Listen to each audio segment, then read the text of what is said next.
Hi there, I want to take you on a tour through the workshop of Tom Anderson, California-based guitar builder, and there's more than one video online because we also had a severe long chat about his personal history and his innovations. So let's have a look into the shop, and one of the first things we see is that tiny little helper that puts pressure on two pieces of bodywood to make a body. Not always a one-piece body is the most solid. Let's move over to the wood storage, and with building 17 to 20 guitars a month, you probably see about a year of supply being in the shop, and he starts with the planks, he doesn't start with the round wood. The sources he has are well known and they help each other out if necessary as well. After gluing them together you get equal size pieces with different weights. And you can use the light stuff to build solid body guitars, and you can use the heavier stuff to build hollow body guitars, and you'd use the weight by all the material you take away. One of his most common formats is the drop top, and that would incorporate a maple deck on a mahogany body. And to be able to follow the curve of the body, you have to put some stripes into the maple.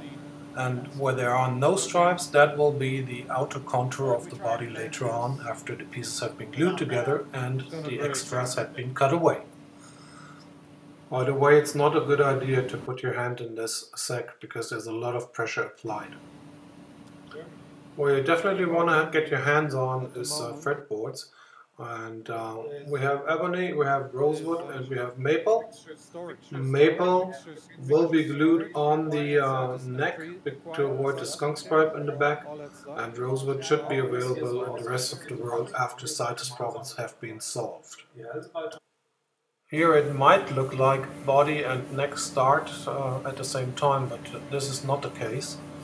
The neck starts about a month early. There are plenty of small cuts being made, and the neck always gets time to find its new relief position, and then you get a straight and staying straight neck afterwards. And then it's time to add some color. You put the stain on the wood and you work out the grain of the material, might it be stripes or quilt or curl, and then you start to sand it down to give it a smooth surface so that the protection that comes on later, which is the lacquer, will stay on it and has a chance to protect your guitar. With paint you want to be as minimalistic as possible, and that's just as much as you need.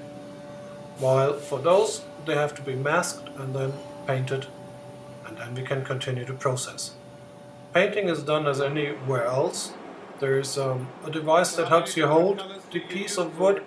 There is something to get the extra lacquer that is sprayed behind it, and then you go to drying.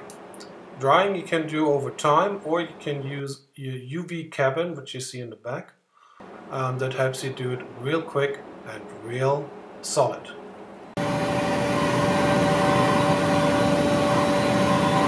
this has had its base coat, the first coats of paint put on it, and there should be enough finish on it now that we can sand this perfectly level.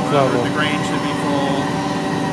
This is just foam to keep the paint out of the cavities because we're going to put shielding paint in there later. Okay. And the paint doesn't adhere to the outside so gloss. Leave it bare inside there. Also the head pocket is extra protected because later on we want to have wood on wood there, which is specially prepared to make the best connection. Here you see some bodies that have the polished material already attached to it, and we are ready for buffing. Buffing is a manual process as anywhere else in the guitar industry. You've seen the hand-driven machines, we've seen the rotating buffing machines, and it needs a lot of experience to work with the right temperature while buffing and get everything as clear as possible. Meanwhile, the neck gets an extra treat, and that is rounding the corners of the fretboard to make that super soft feel while playing. The frets installed are always stainless steel with Tom Anderson. That's a specific hard material. However, there's no change for your sound involved. Let's move over to the electronic department.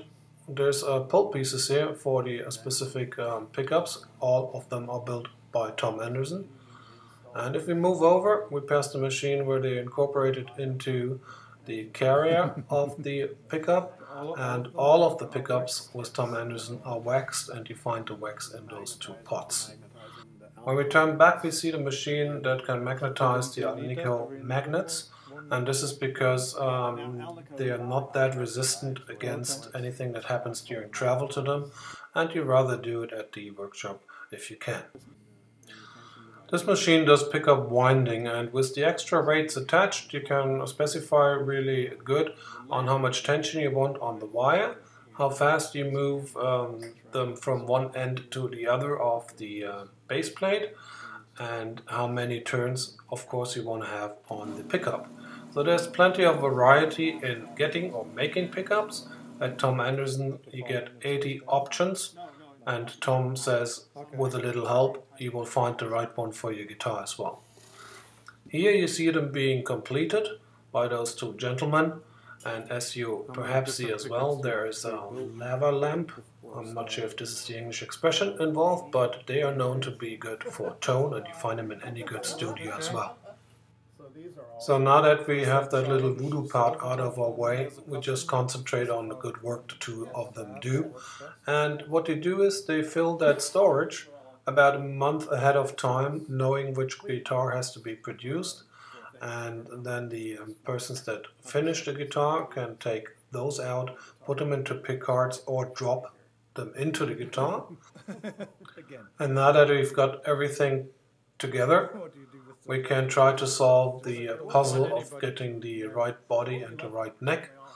Matching numbers there is, and if one of the two is not available there yet, it probably got rejected on its way, so one piece arrived the production end a little earlier.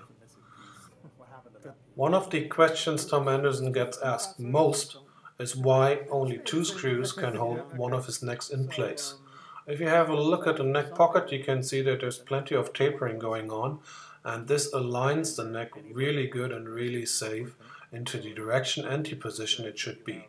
After completely stringing the instruments, the screws are just loosened a little bit, so the strings can pull the neck into the neck pocket for the final time. And the typical answer for why 2 screws is that 1 screw that would hold everything is not possible to attach due to the thrust rod in the neck. So here's a look at some of his guitars. Enjoy your need for Tom Anderson. I'm gonna go and try to find mine. Thank you for the attention.